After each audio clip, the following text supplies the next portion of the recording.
Hello everyone, this is Willie from Arcade USA, and you're watching Glenn's Retro Show! Game on! Why, hello everybody, and thank you for joining us on this Sunday evening for this special guest star, Willie from Arcade USA on Glenn's Retro Show. Say hello, Willie! Hello! How are things going in your area of the world tonight? Oh, not too bad. It's been a nice, quiet evening. That's right. Well, it's Sunday. Isn't Sunday supposed to be a quiet evening? Yes, it is. I've been pretty much a lazy bum all day. Well, it's been raining all day here. Was it doing that where you are as well? Yeah. The sun. It's been sprinkling. Well, you know what's good about rainy days? You get to stay inside and play some video games. That's right. Now, we wanted to talk about something. Me and Willie talked about this a couple weeks ago when he got his MyArcade Space Invaders. We thought we'd just play with it for a little while and just do a little show talking about it. So, Willie, why don't you talk a little bit about, I mean, you got the first video out there. You were the first one to track this sucker down and get it out. So tell us a little bit about the MyArcade Space Invaders. Well, you know, it's based on the original Space Invaders cap from Japan, which I don't mind. I love the original one. The one I saw in the arcade was, of course, the Midway cabinet. But they did a really good job. Now, I've never really bought many of the MyArcade little miniature arcade machines. Didn't really like them too much. But this one I really like. They really stepped up their game with this, with the reflective screen and the little 3D printed background back there at the moon. The sound effects don't sound too great on the machine itself, but if you plug in a set of headsets on this thing, it sounds really good. And this afternoon, I was a little bored sitting around in my room, and I decided to take this out and plug it into my car stereo system. You definitely get a good bass thump when you plug it into the car. Well, that's the cool thing about it. There was only a couple of things I noticed. I mean, when I got it, first of all, I saw your video. I'm like, how did I not know this was out there? So I went and ordered mine. And I was definitely looking forward to it because this is the first time I think that a company's really gone out of their way to try and recreate a little bit more of the machine. I mean, the outside shell may not be perfect, but it's a nice recreation on the outside. But that mirrored effect is just something that no one really did before or attempted before. And I think they pulled off really, really well. And really, correct me if I'm wrong, on the original arcade, at least the ones I played, I did play the Midway one. Again, we're about the same age, sadly, for us. We're about both the older generation. But in the original, it was just a photograph of a planet and a star field. But this one looks like it's, like I said, a 3D printed or like a plastic planet down there. It looks like it's stuck on there. Yeah, it's got depth to the background, which is pretty cool. And the only other thing the only real downside I saw is what you kind of mentioned before, and I think it's hard for them to do in this form factor and price is the speaker. That was the one thing that made me think that maybe it wasn't the arcade ROM, didn't sound exactly right, but my buddy John over at Gen X, he actually plugged in, external speakers, and I did so as well. But he put a video out on there, and you did as well. You put it in your car today and did a video on that. But when you put this with the external speakers, you have good speakers, you get that bump, bump, bump. You get the right sound. Yeah. So I'm very pleased with that. And again, it's probably something maybe we could open up and change the speaker out. I'm sure it's a very cheap, tinny little speaker they've used in their other machines. But, I mean, that is a small negative to, I mean, the joystick. Again, in the arcades, when we played it, Midway was the buttons. Yeah, the left and right buttons. Unless you have the cocktail. The cocktail had joysticks. But yes, this is also, right.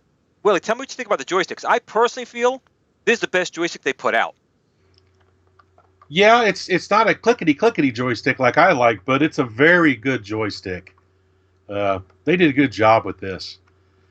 It's got a good feel coming back. It's springy, but it's immediately responsive. It doesn't feel like it's too long a throw.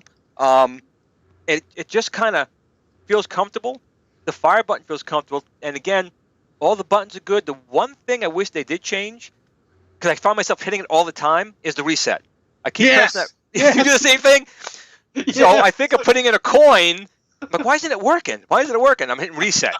So I wish they put that on the back, just out of the way, so you can still reset it, but small gripe. But tell me what you think about the whole machine itself. I mean, they did a lot of neat little things on here. Tell me about what you think about it. Well, I really like the detail where they put the little 100 yen symbol right here. which I think is really cool. Besides the speaker, the only other, I wouldn't say it's a complaint. It's just something I wish they would have thought about, is when you turn the machine on, it doesn't light up the whole marquee across the top. You noticed that too, huh? Yeah, I don't like that. So I plan on taking this thing apart and see if I can correct that. And the other thing I didn't really like is the white LEDs are using for the projection for the moonscape back there. Seems a little bit too bright. You can see each individual little light along the LEDs, side. the 6 LEDs. Yeah, I want to try to see if I can come up with a way to diffuse that a little bit more so it looks more even going up down the sides. That's basic. But other than that, for what it is, I mean, I think MyArcade did an excellent job. I'm really hoping that Numbskull does something similar with the quarter scale Space Invaders. I believe they are. They're going to be doing the mirror effect. And just real quick about what you said about the marquee, I don't think it would look as bad, but it's right down the middle of the Tato logo. Yeah. It's right in the middle of it, so it's distracting because of it. It's like right in the middle there, and you can see it right there.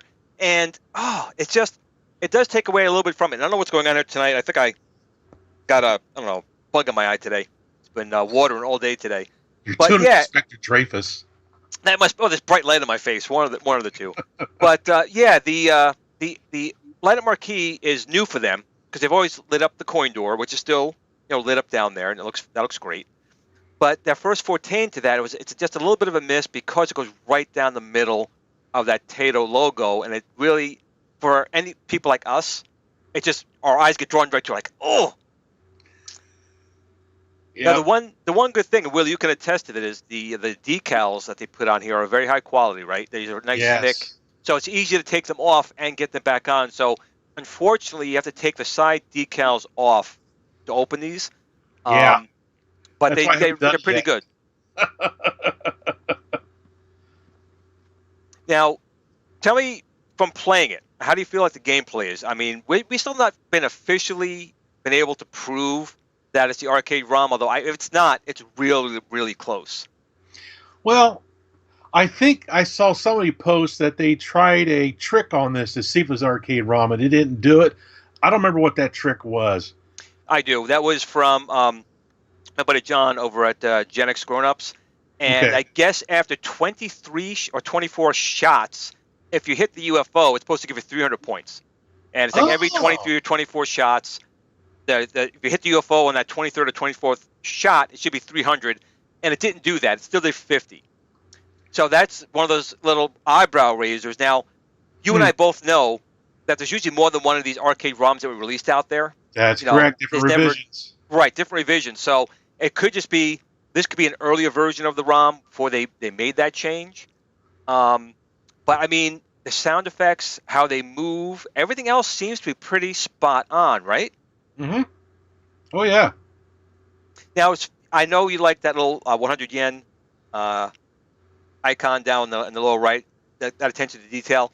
Do you think, I'm not going to say anything about myself, but do you think that MyArcade has now raised the bar? This was only $39.99 on Amazon, right? So this wasn't like, $100 or $200 unit. I think, well, I'll shut up. What do you think as far as what they did here, as far as what you got for that price? Has the bar been raised? Oh, yeah, most definitely. They have raised the bar with this. I saw you got a super chat where someone just asked a question to us, which MyArcade device is the best one to get? Well, I think it's going to be this one. Without question. I mean, just want to make sure Nega's not around. All the other ones are NES ROMs. Yeah. Aside from their $100 Data East one and the $100 Namco one. And P-Dubs, that's from the $5 super chat was from P-Dubs over at Arcade Loft. I probably have no idea how to even get that super chat money. It's just going to sit out in internet land. I have no idea to get it. I'm not a money guy. But in any case, this is the only one in this price point where it was literally $39, and it appears to be an arcade ROM. It's got the mirror effect in there. They did a really nice job with their decals, and they've always done a good job, right, Willie, with their, with the decals and stuff on there like that. Yeah, the artwork on the MyArcade stuff is actually top notch. They do a really good job with it. The NES ROMs are okay for me. You know, I like playing the games on the NES, but I don't know. I'm not a real particular stickler about that kind of stuff, but I do prefer the arcade ROMs if possible. Well, again, I think that if this was maybe 5 or 6 or 7 or 8 years ago, I think the NES ROMs and you know those type of games were more palatable. Yeah. But I just think that the price point and the technology has gotten to a point now where it's very easy to do. And this is an excellent example. Again, it's not a very complicated game. It's not like, you know, a Street Fighter game that probably did a little more horsepower. This doesn't require a lot of horsepower, but they still went above and beyond with a beautiful box. We didn't even talk about the box. Oh my gosh! Show that pull-up box up here. They always did a nice job with the boxes. They did, but that blue sparkly coating up there, it's like Metal Flake. It's just beautiful. And if look on your box, Willie, I have number 574, I believe. We're looking at that little 3D decal. 574. That's the unit that I have. Can you see it? Oh yeah, this little hologram on the front. Correct. What's your number on there? What you got? Mine is. Oh my gosh, that is such tiny writing. I got such old eyes. Hang on a second here. I'll get it. 2597. Wow. Wow, I got a lower number. How'd that happen? Huh. Well, that's okay. I'll take it. Take it. Now, again, these MyArcades, I think they've all been pretty good. The one I personally had the biggest issue with was the Galaga. And I know you're a big Galaga fan, so why don't you talk about it? You're a huge Galaga fan, Willie. Talk to me about it. Oh, that one didn't hang around my room very long. Now, I love Galaga, and I usually collect stuff that's Galaga related. And I picked up that little MyArcade because, you know, it was Galaga. I knew it was the NES Galaga, which, you know, I like. This wasn't the NES Galaga from what I could tell, the way the guys were shooting at those really hard angles. Right. No, I got rid of it pretty quick. It looks like they did try to recreate it. It looks like they put an effort in, but it was someone who didn't obviously know the game mechanics, because everything you complained about, well, for me, even worse was the sound. To me, the sound was like, it just like, you gotta be kidding me. It was like literally listening to a blender playing the game. Yeah. So that's why this one became such a huge thing. When I saw this, I guess it was last year's Toy Fair, or this year's Toy Fair, whenever it was, they announced it. I had really high expectations. And to be honest, I didn't think it was going to come out. I thought it was like they kind of showed it, but they were going to change it and cheap out on it. But I'm telling you, and Willie, I'll let you talk as well. If you guys have any inkling of collecting these things, if any inkling of a good game, a fun game that's very unique, this is it. Yeah. Oh, yeah. Now, where would you put this as far, because you collect, I know you got some of the numbskulls, right? You have some numbskulls, and you also have some of the New Wave toys, but they're obviously a lot more money. So, would you think that if you're, you know, you don't have a lot of money to spend, you're married, your wife's eyeing you every 5 seconds saying, what would you buy there? This would be something that would be really nice to have on your desk in your collection, and it doesn't break the bank. No. No, if you know somebody that's a classic Space Invader enthusiast, this is definitely something they would probably want to have. For the little mini arcades for under, what, $40? This is probably the best one I've seen so far. I mean, I really like this one. Now, I'm showing on the screen here right now the machine, but the gameplay inside is not from the actual machine. It's actually very hard to get a good camera shot in there, because it is a mirror. It's not even a mirror. It's just a piece of glass like this, and the screen's down here and reflects off it to your viewing angle. So it's just hard to shoot. This is something I kind of threw together, but it gives you a basic idea that there's a planet background in there, and the invaders are flying over it. And that's why this machine is a lot deeper. Right, so if Willie brings up and just turns this to the side, you'll see that this is a much longer than the other MyArcade units, right? This is not the same. Oh, yeah, it's much deeper because of the mirror and everything. It's chunky little arcade. It's probably about 30-35% deeper in there. And again, you can run it off of batteries, right? It takes, what, 4 AA batteries, is that right? 4 AA's. Yeah, that's right. But what's nice about it is they include a micro USB on there. You could use a regular phone charge. You play it. That's how I prefer to play it myself. And then, Willie, right up the top, you have the headphone jack, which is the saving grace. You want to talk a little bit about that? Yeah, the headphone jack is where it's at. Get yourself a good set of headphones, or like Gen X gamer did, plug it into a nice set of external speakers, or do like I did, plug it into a stereo system. You get a real good thump when you thump. It really reminds me of the arcade machine I used to play as a kid, where it had that resonating bass thump that you could feel in your chest. My neighbors came out of their house when I was playing this game out in my car. My neighbor across the street, he comes out, and I see him in my rearview mirror just looking over at me. And I get out, and he goes, "Are you playing Space Invaders in your car?" I was like, "Yeah." Well, what's kind of funny is, I mean, the other MyArcades I have, the volume gets up a lot louder than this one does. This one does not get very loud at all, right? No, that's right. And what's even funnier is the Arcade 1-Up had a 40th anniversary edition. I actually got 2 of them. I gave one to Richie Knuckles. I sent one over to him. And, you know, it was a nice machine, and that one had the opposite problem.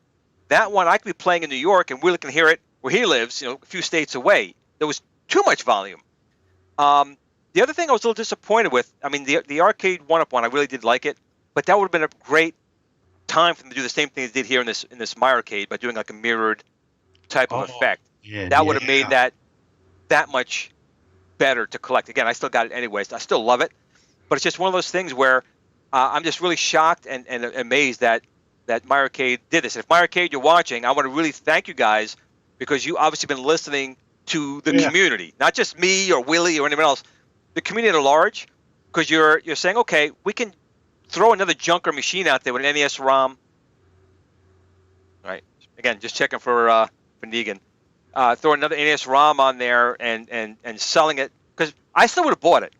Now, if they came out with Space Invaders, I still would have bought it, because I'm an idiot and I collect them all. But in this particular case, I am extremely proud, and I'm talking up and down, because it's such a nice little machine. Yes. Now, we're going to do here in a minute, I want you to get more of Willi's opinion on a couple things. We'll go into the group chat in a minute and have some of you guys want to ask Willi a question about this.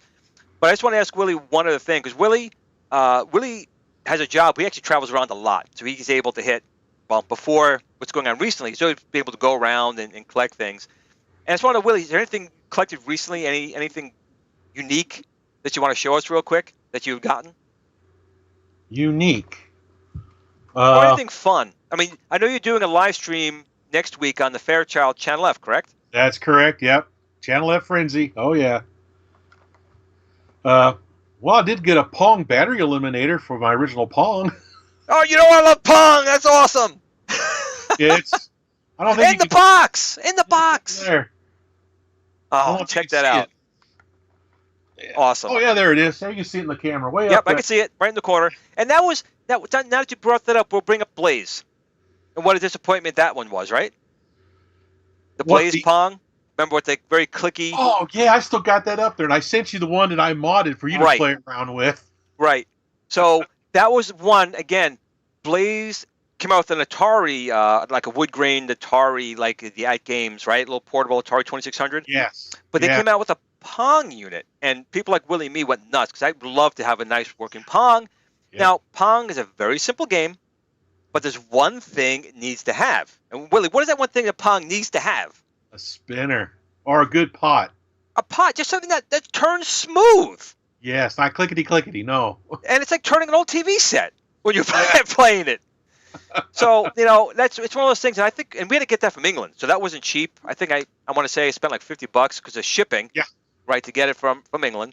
Yeah, and you pop it out, and it looked nice. I mean, it turned on, it looked really, they'd break out a couple of the games on there. I'm like, oh, great. Warlords.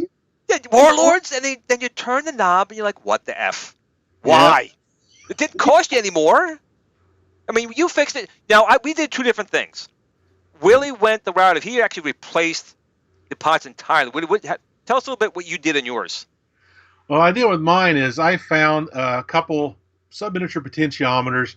I had to change the way everything mounted inside the control panel a little bit. But once I did that, you got a nice smooth potentiometer where you didn't have to turn it as far to get enough movement on the screen. With the original clickety thing, you had to like spin it twice to get the paddle to go all the way down the screen. Once you put the pot in there, you do like a quarter turn, and it made all the games much more playable once you do that. Right, and Willie actually did it the better way, because I agree. If you watch his video on it, when he turns the pot, there's less movement. It seems more like the arcade with the movement. I went the cheaper, more of a ghetto kind of route, where I just opened it up, and in the potentiometer they had there was a little metal ring with a notch. And I said, we took apart the potentiometer, ripped out the rings, and left everything in there. And it's smooth turning. But it's right, you have to almost go 2 rotations to go up and down. So it makes it a harder game to play. But Willie also did send me one. He had 2 of them. He had one that he modded, and he sent me one to mod. And it's on my agenda to find another way where we can kind of mod this to make it even more accurate. But Blaze, buddy, I mean, it gets me when they do stuff like that, right? Yeah. Yeah, I did what you did initially, but I still didn't like how many times you had to turn the knobs. That's why I went the pot route. You know, and so many people this day and age love pot, but we don't like pot like that. That kind of pot is not good, right? No, well, think about like the little, the little handheld Ataris and things like that. Right. They keep wanting to put Breakout and Warlords and stuff on these machines, but yet no paddle control. You know, I hate playing paddle games with a joystick or a D-pad. Dude, it is the wrongest thing, and you're right. And you know, I know at games, I'm friends with them over there. I've told them as well. If you release the Atari handheld, 2600 handheld with the SD card in there, fantastic. I mean, we have so many games on there, but there are a lot of games that I love from that era, like a Breakout or Warlords or the driving games, Indy 500, that need a potentiometer, and I'll help them. Willie, we'll both help you guys. Release a machine like that with a proper potentiometer. It'll sell. I know it's a little extra cost, but I'm telling you, we'll pay for it. The people out there will buy something with the proper control. I mean, from a company standpoint, a lot of companies figure, you know what, if we sell 50,000 of them, you know, we made our money and it's good. But wouldn't you rather sell 50,000 of them initially and people start giving word of mouth on how good it is, and you sell another 100,000? Wouldn't that be better? Yeah. Come on, guys, listen. Willie and I are giving you gold. Listen to us. Okay, so what we're going to do is right now, because I want to talk to the people in the community here. We have people in the chat here. I haven't been able to look at it. So, Willie, I don't know if you can see the chat, too, in the live stream. I'm going to look here. And then if anyone has any questions for Willie or me about these machines, this is the time to ask it here. Just going to go through real quick here, see if I see anything off the top of my head. Let's see what we have here. I have my Floridian friend, Mary Sherlock Parker. I'm going to say hi to her again. I hope she's doing okay down there. She was my neighbor up here. She went to Florida. It's not been the same at all. But hope it's okay down there. Well, we have Mark. Mark is saying hello. We got him in there. We have Adam. He's a huge seller at games. He's talking about at games. He buys a lot of their stuff over here. Come on, guys. Here's your time to ask your questions. If you want to have anything put out here. P-Dubs. He already did a super chat. Well, wait for a question to come through, Willie. Tell me a little bit more about just how you're playing the machine. Is that your current favorite right now, or is there something else that has your eye, like maybe a Dragon's Lair from New Wave Toys? I don't know. What's your agenda? Well, I'm very particular what I collect because I don't have a whole lot of room out here in my game cave. I was going to get the Dragon's Lair, but I decided not to get it. There's always room for Dragon's Lair. I do plan on picking up the Numbskull Space Invaders when it comes out. I'm mainly collecting the quarter scales now.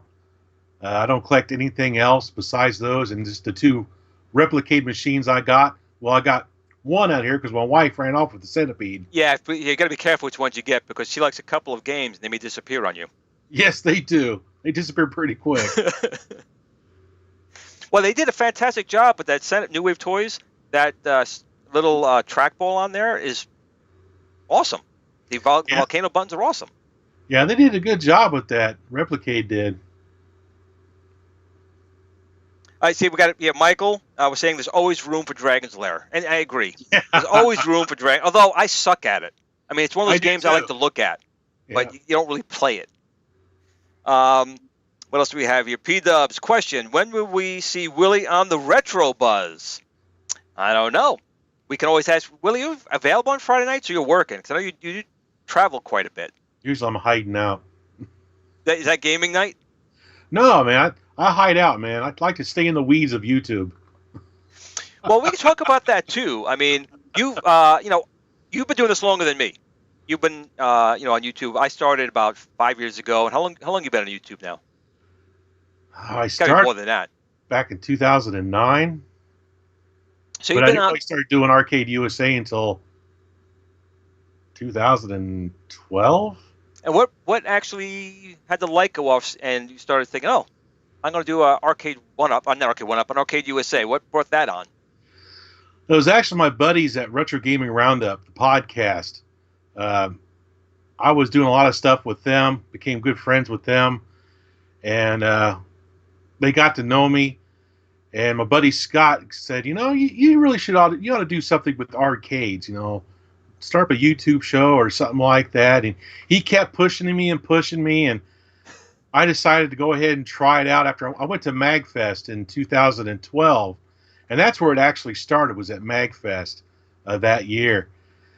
And I did my first interview video at a pinball arcade. It's not too far from me. It's called Flippers Pinball Arcade. It's on the coast up towards Kitty Hawk, North Carolina. You do get around. Yeah, I do get around.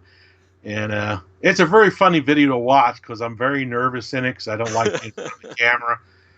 But that's what got me started, and this went on from there. Was your Toy Tomb channel first? No. Toy Tomb came out 2 years ago. My buddy RK and I, we were doing the 5200 Super podcast together. And we decided it'd be kind of cool to talk about some of these old toys that we grew up with.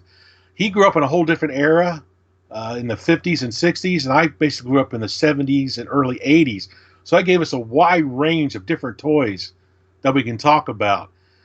So we started doing the Toy Tomb, talk about various toys. I've been going to different toy stores, things like that, kind of like what Pixel Dan does a little bit. Right. And it's been a fun series to do. It's not one of the most popular things that's on my channel, but I have a following on it. You have your big track still, right? No, I actually gave it away to a friend of mine. I got the newer remake. The white one? Yeah, it's still in the box sealed. I plan on doing a video sometime. Man, I kicked myself. I had my big tracks, with the little trailer, dumping the apples. I got rid of that as a kid. There's so many toys you get rid of as a kid that you regret, and that big tracks was definitely one of a regret. Oh yeah, well, doing the Toy Tube has been kind of cool because I've been picking up some of the toys I had as a kid to make videos on, and now that I got them, I do like I do. I wrap them up and I stick them in the cabinets to keep them safe. I got a Starbird complete in the box, looks brand new. Nice.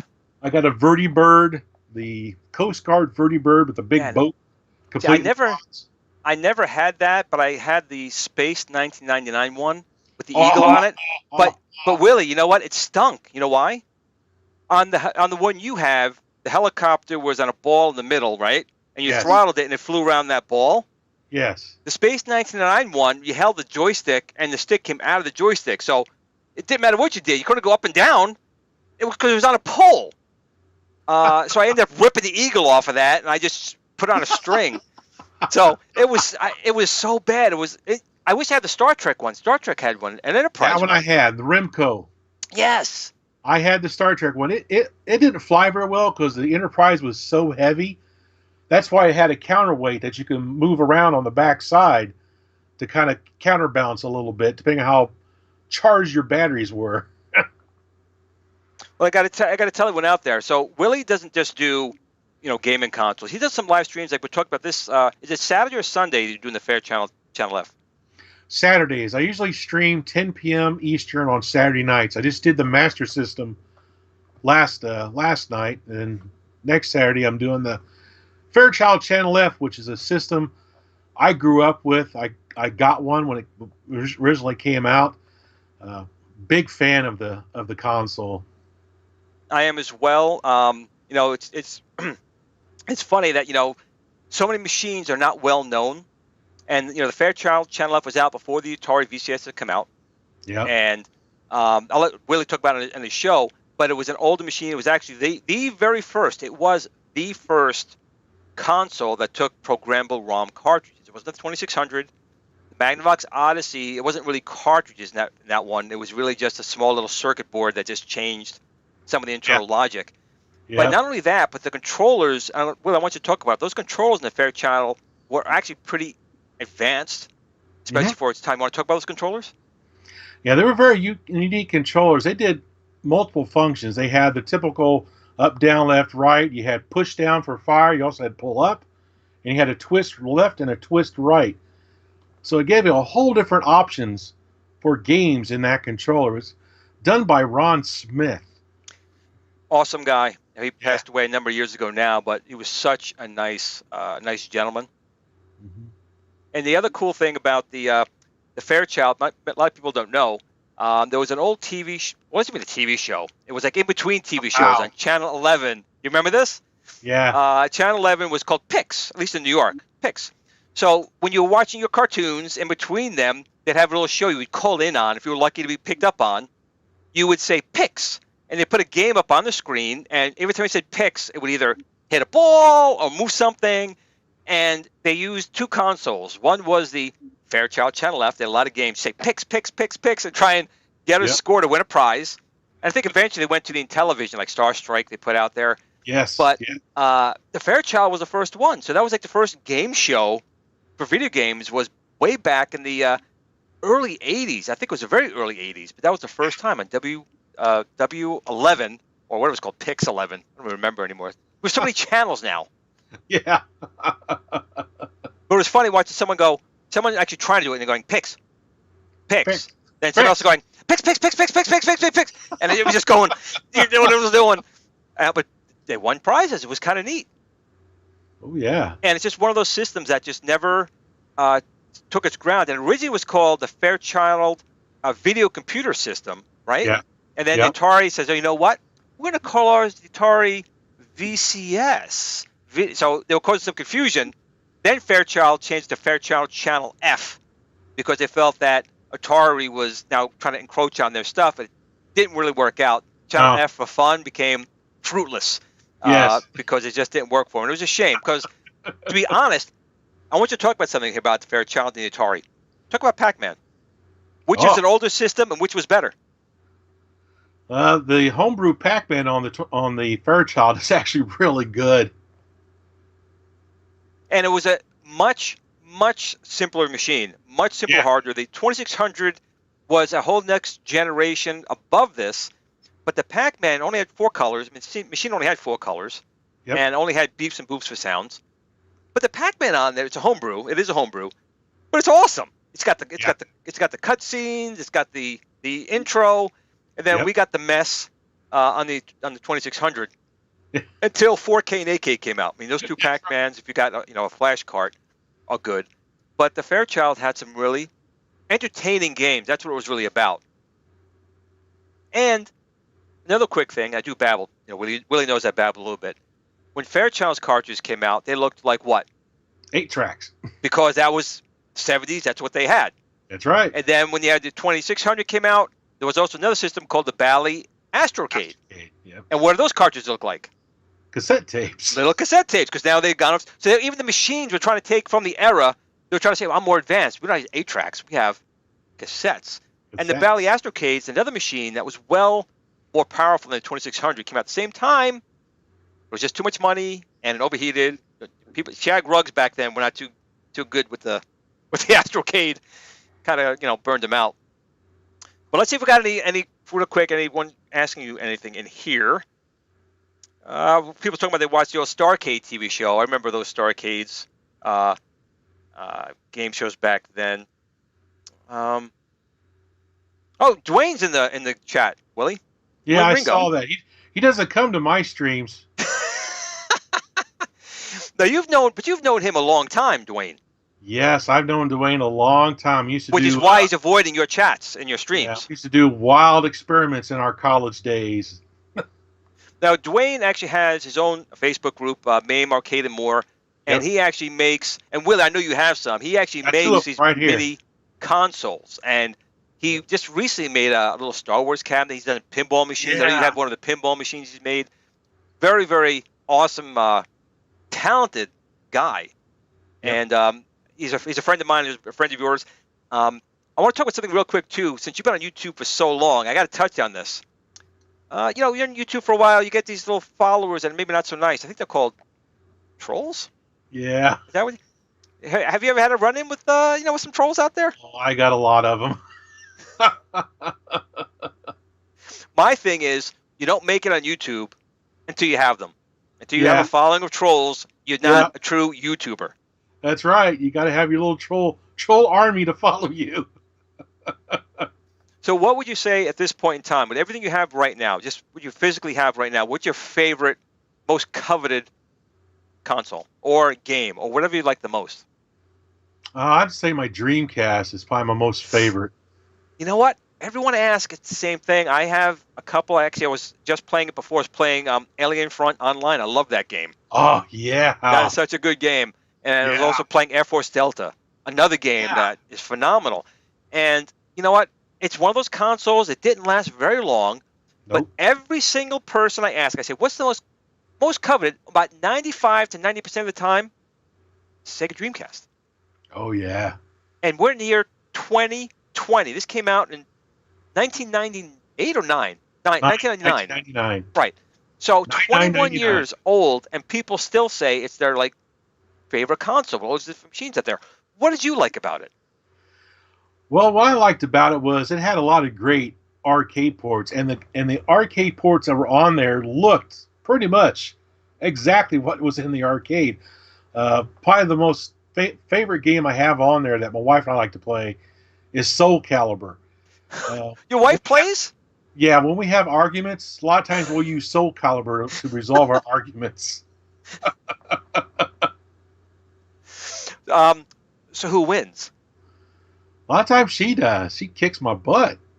Man, that's a really good game. And again, if you even have a chance on YouTube, if you don't have a Dreamcast, to look at Soul Calibur on the Dreamcast, the graphics still hold up today on a console that's 21 years old. I can't say that for PlayStation or N64. The graphics didn't really hold up that well, but the Dreamcast graphics and the music and the audio really still hold up to this very day. Oh yeah. Another great thing about it is there's an active homebrew development for it as well. That is actually, you know what? We could touch about that a little bit too. Just about all these consoles, even the Fairchild. I mean, there are people out there. If you go on Atari Age, I mean, Atari Age, we got to talk about Atari Age a little bit because pretty much anything you're going to want to know or find out, it's going to be there. And there's a lot of guys programming new games on Atari Age for all the different consoles, flash carts, multi-carts, new controllers. I know, Will, you're pretty fluent on Atari Age, right? I don't spend much time there. I spend a lot of my time on Atari IO. That's another one. You could talk about Atari IO as well. Why don't you talk a little bit about it? Well, Atari IO is it's hard to describe. I just have a lot more fun over there than I do Atari Age. Usually on Atari Age, I get a lot of flack every once in a while. It's like Facebook. It's not as bad as Facebook, but it's a little bit like Facebook. Yeah. But I've been there too. But there's just so many developers that are over there.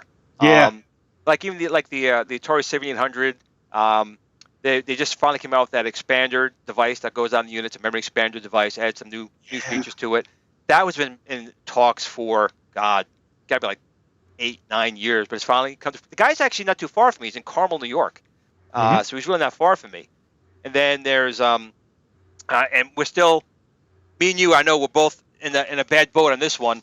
We're still waiting for that screen replacement they were talking about a while ago that never came to fruition. You remember that on Atari Age? They'll make the new screen. On the microvision screen. Right. So I'm talking to my guy to see if we can make it because that's now been kind of dead for about a year or so. Mine don't work. Yeah, I got a dead screen. I think some stuff happened, some life events happened, and kind of delayed that project. Gotta hate those life events. They get in the way of our stuff. Oh yeah. If people like the Atari Jaguar, A friend of mine over there in Atari Age is working on an SD card. He made the Lynx SD on there as well. So it's just a lot of good things you can find out from there. The one thing I don't have, Willie, I don't know if you do, I don't have an Intellivision flash card yet. Do you have one, or just got the games itself? No, I have the LTO card. That's the one, right? Yeah, That's the orange one. Yeah. And it that's also a really has good Odyssey card. 2 stuff on it as well. It's pretty cool. And that you can still get. But one thing with him is, I gotta send him a check. You gotta send him a check or something, like your money order, right? I wanna just PayPal him. Like, here, take my money. Now I could have sent him 30 checks by now. It's been like a year, and I could have gotten it. But I'm like, I just want to send it, but I just want to PayPal it and get it that way.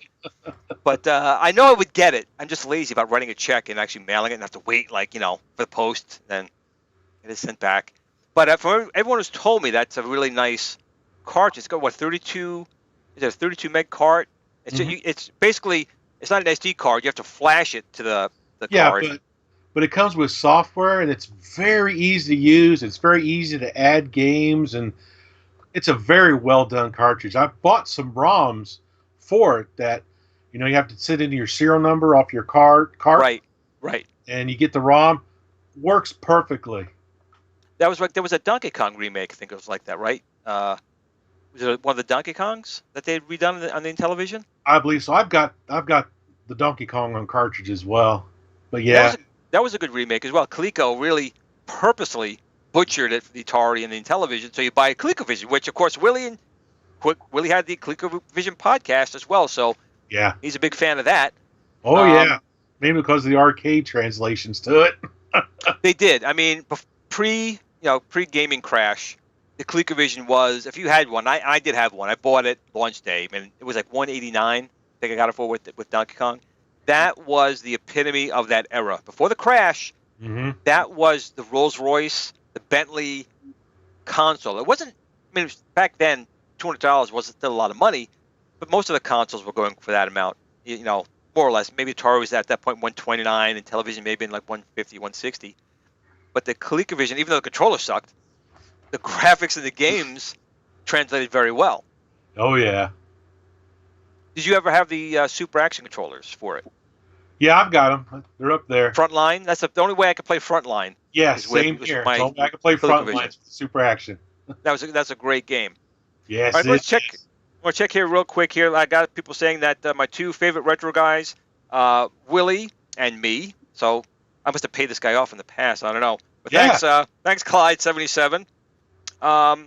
Adam is asking Willie, what your favorite handheld game that you featured on your podcast? What's your favorite, I guess, handheld game?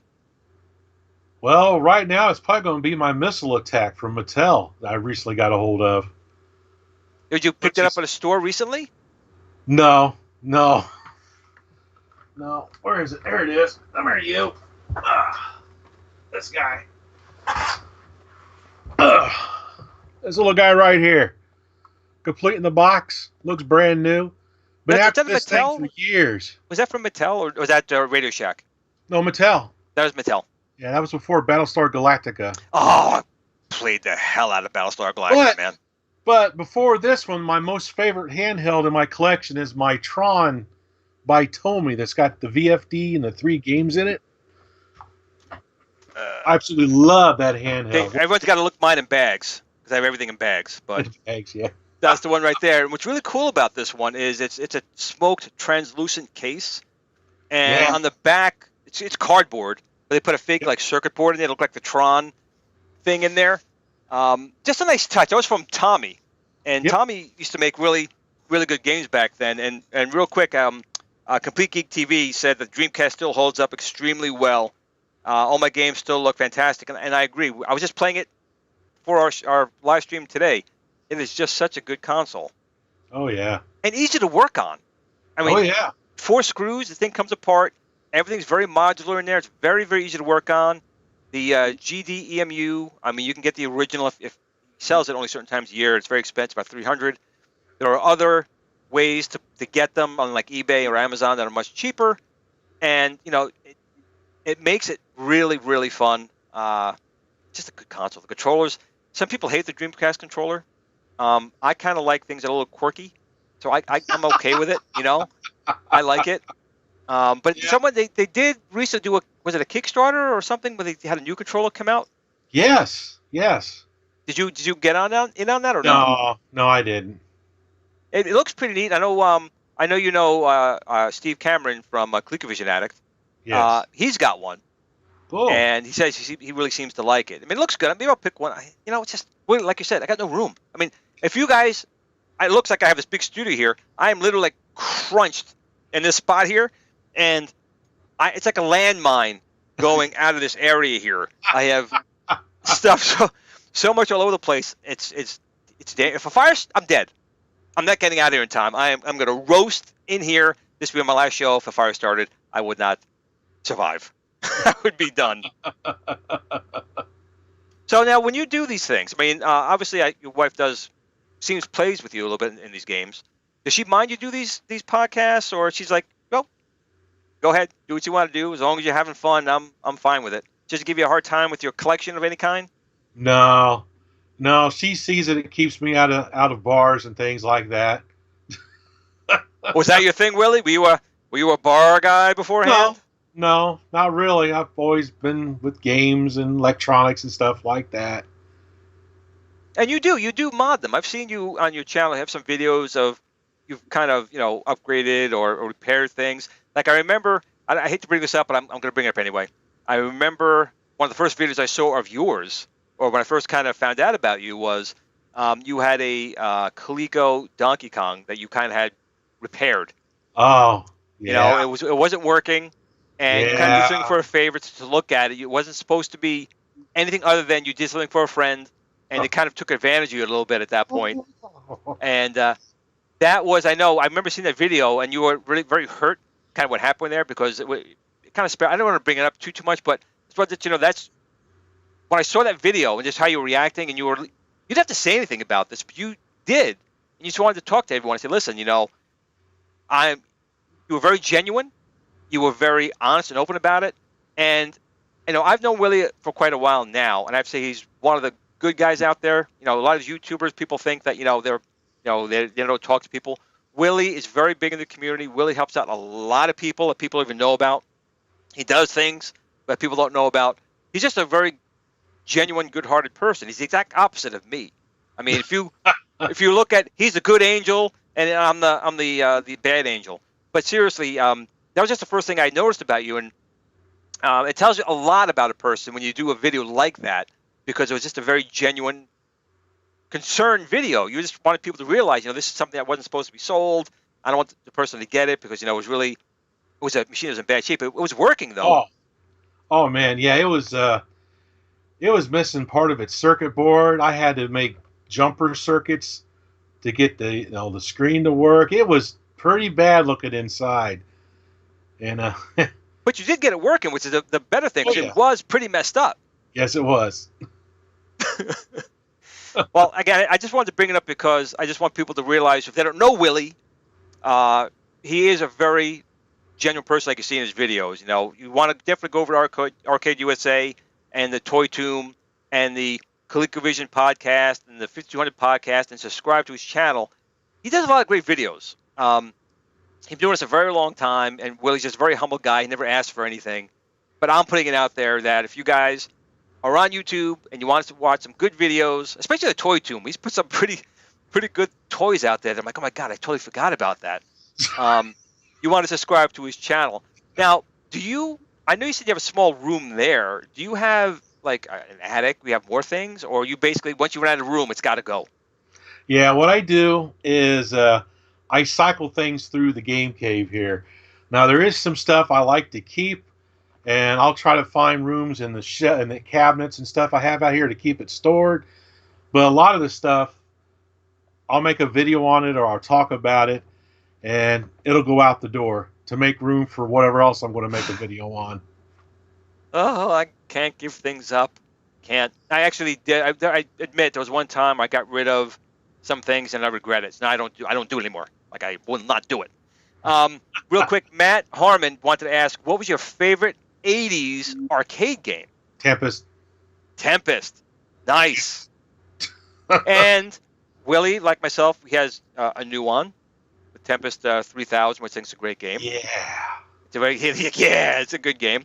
Yeah. So what is your favorite version of Tempest? You like playing the original, or do you like playing like the 3000 or another version of Tempest? Actually, right now, the version I like playing the most is either TXK on the PlayStation Vita or the PlayStation TV with a projector on my wall in my living room, or I'll play the PS4 Tempest game on there with my VR headset. Oh, really? Yeah. That's kind of nice. It's not virtual reality. It just No, makes it's just playing it there. big screen in front of your eyes. So I put that on. I put on some rock music, and I just drink some absinthe and just let my eyes go crazy. Oh, I got another good question, and the answer is no for me, but for Willie, I know it's a yes. Clyde77 wanted to know, did you get any of the new tiny Super Impulse arcades? And I know Willie absolutely did. Oh yeah, yes I did. There they are. Yep, a Mappy Burger. Oh, Burger Time. And Mappy's pretty good. Yeah, I have really not been disappointed with any of the tiny arcades except for Rally X. I thought the AI was very bad in Rally X on that one, but all the other ones, for what they are, I mean, it's a tiny arcade. I mean, it's really small, but they're fun. I mean, I know you probably paid about $24 because it got off of Amazon, right? Yeah. These are 24 a piece. If you wait to show up at Walmart, they'll be much cheaper. Right, they're like $12.88 when they get to Walmart. Yeah, I get the clickety going, and I can't control myself sometimes. Yeah, I mean, I actually, you know what? As far as like the Toy Tune goes, I was at the Walmart looking actually for my Basic Fun Tetris, which I got, and I saw a foot tall Iron Giant and a foot tall Robbie the Robot. And oh my God, Robbie the Robot! Yeah, dude. I went back and forth for like 20 minutes. I had it in my hands, I put him back down. Had it in my hands, I put him back down. I ended up walking away, not getting him. But between the Iron Giant and the Robbie the Robot was really cool. It's got a lot of different things it does, a lot more speech. It's got the lights and the mouth going, the antenna thing's going, Willie. And it was only like $19. So you know what? Maybe I'm going to go back and get it. I don't know. But, when you see stuff like that, I mean, that is a nostalgia tug. Kids today are not going to know what the heck that is. They're targeting us. And, I want to buy it and support them. I remember it had to be, 9 years ago when Toys R Us still existed. Mm-hmm. They had a X-Men Sentinel, and it was probably like a foot or so tall. Do you remember that? I remember that, yes. And I love the Sentinels. I love them. I want them to kill everyone. I love them. And I went, I'm not going to buy it, and I regret it to this day. Those things, halt, mutant. I didn't buy it. So my problem just is, Willie, I got to start. I have no room. I'm going to start attaching things to the ceiling, facing down. I have to go on my head to play some of these things. Now, is there anything that you wanted to get? I mean, you really wanted to get. You said to yourself, I can't. The wife just says you can't get it because of a space issue? Oh, not really, no. I mean, if Arcade 1-Up makes a really good version like they did the Star Wars arcade machine, if they make a Tron with Discotron and Tron in there with the glow-in-the-dark joystick and everything, I'd have to make room somewhere for that. Arcade 1-Up might be in the chat room, I don't know, but if they are, Willie's sentiment is not the first person to say that. So if you're listening, Arcade 1-Up, Tron, but you're going to need what I failed so far to do is a spinner with a pull-up and push down for the discs of Tron, which you can't. I mean, I play it on my unit without that. I mean, you can do it and you still get get through it, but it's just a nicety to have. So Arcade 1, if you're listening, again, free advice from Mr. Arcade USA. The guy's name is Arcade USA. You got to listen to him. Yeah. Tron. And my wife's still amazed I shoehorned that haunted house Toy Shark pinball machine out here in my room. Oh, you're saying Toy Shark? Toy Shark. Toy Shock. Toy Shock. I do that. My brain don't. If Retro Ralph, if you're out there, you're infecting people's minds. Yeah, I blame him. We're running out of time here. Got about 5 minutes left. Let's see if anyone's got another chat in here real quick. People agree with you, though, about Tron. They would love to see that. I know you're enjoying that Star Wars cabinet that you got from Arcade Oh, One. I It's one of your absolutely favorites. love the Arcade One Up Star Wars cabinet. I play it quite often. Love it to death. Well, just a lot of people here saying, Will, that they really like your show. If someone actually, Charlie, hello from Nova Scotia. Holy cow, we're getting out there. Yeah. A life-size Terminator. You know what? If they made a life-size Terminator, I actually would buy that. My buddy Scott's got one. Does he? Did he build it? I know some people make some of my videos. You can see me standing in front of it. It's all metal. Thing weighs a ton. Has the light up eyes and everything. You know what? I actually would also love a original series Cylon. Oh yeah. I always like the look of those suckers, and the eye going back and forth, which is kind of funny because Glenn A. Larson, he did that with Cylons, and he did Knight Rider, and he had that thing, with Knight Rider. Buck Rogers, not so much with that, but he still had the lights in there. So Glenn A. Larson was a great guy, and personally, I know I may get some flack from it. I did like the new Battlestar Galactica, but to me personally, the classic Battlestar Galactica was just better. Yeah. In my opinion. I mean, we all have our own opinions. I'm not going to say you're wrong, but you guys are wrong if you like the new series more. But that's just, I didn't really say that, but I'm saying that. Yeah, I like the classic one. Okay, so what is your favorite sci-fi show when you're not doing gaming? What is a classic, maybe 70s or 80s show that you love to watch? Well, the most obvious one's going to be like Star Trek, the original. Space 1999, I like watching that. Yeah, you don't like Space 1999, but let me ask you a quick question on Star Trek. I'll tell you my opinion, but what do you think about all these post-Kelvin timeline shows like Picard and Discovery and, the movies? How do you personally feel about them? Well, I don't mind them. It's kind of nice to have like an alternate timeline. Probably the best thing they did was to actually do that because you don't know what's going to happen to the characters. If they rebooted the original, there's no drama in this episode because the guy doesn't die or anything. So by going off to a different timeline, you don't know if they're going to die or not now because it's a whole different timeline. So it's kind of neat with that. And I'm a big Zachary Quinto fan, and him doing Spock. Outstanding. I agree. They picked good people to play the characters. Yeah. And the movies, like the Kelvin timeline movies, I'm okay with it because we all do know it is an alternate timeline. Yeah. They went back in time, so I can accept those. What I personally don't like Discovery. I tried watching it, and there's a bile in my mouth. It's got too much. I couldn't take Spock having a sister that no one knew about. This really advanced ship that had used spore drive. It's just I couldn't take it. If they did that in the future, did it, it's like a 26th century show and did it that, it'd have been better. But they did it basically before Kirk for years, so I can't stomach it. Can't. And then they have this other show, Below Decks or something like that. It's like a lowbrow, So I don't know. It's like to me, I can enjoy a show or a series if you don't desecrate the original of it. And I think a lot of these shows, these guys, they have ideas which are fine, but it shouldn't take place with like the new Star Wars. I mean, you obviously know I'm not a fan at all of these episode 7, 8, 9. I would have been fine with them if there was no original characters in there. If it was an all side story, I'd have been cool with it. But when you're just desecrating on Luke and everything that was done in the previous movies to make Rey and everyone else look better, I have a problem with that. Like The Mandalorian, love it. Oh my gosh, love it. My wife and I are so hooked on The Mandalorian.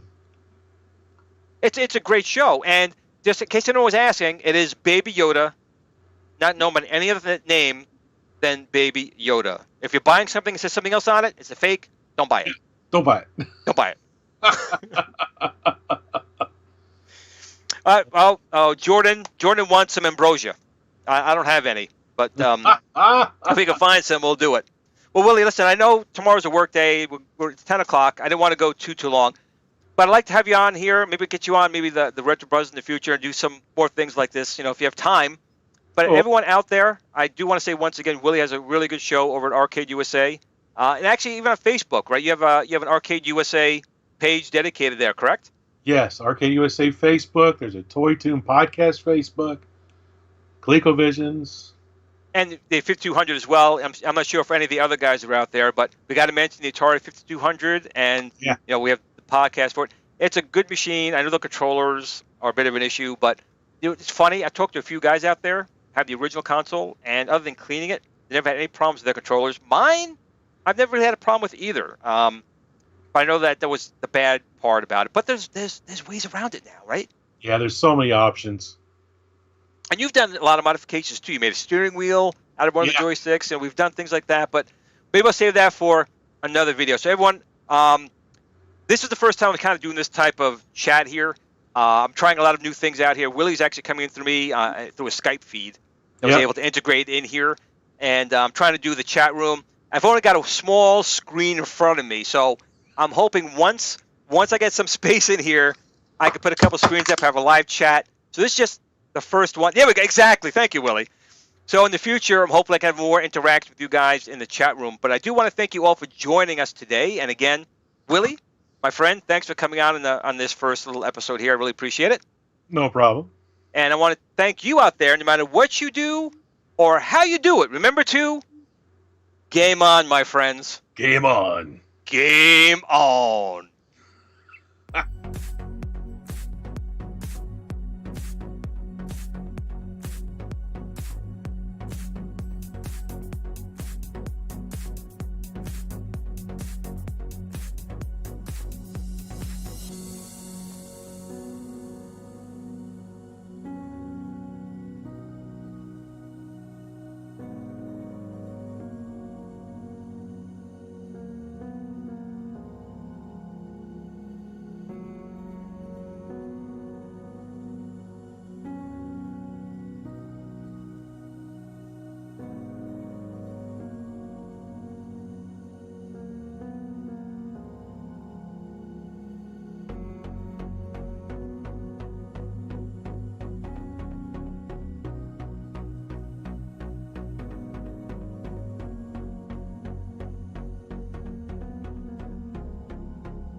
At the Tiny Arcade fan page. Remember, don't admire people too much. They'll disappoint you.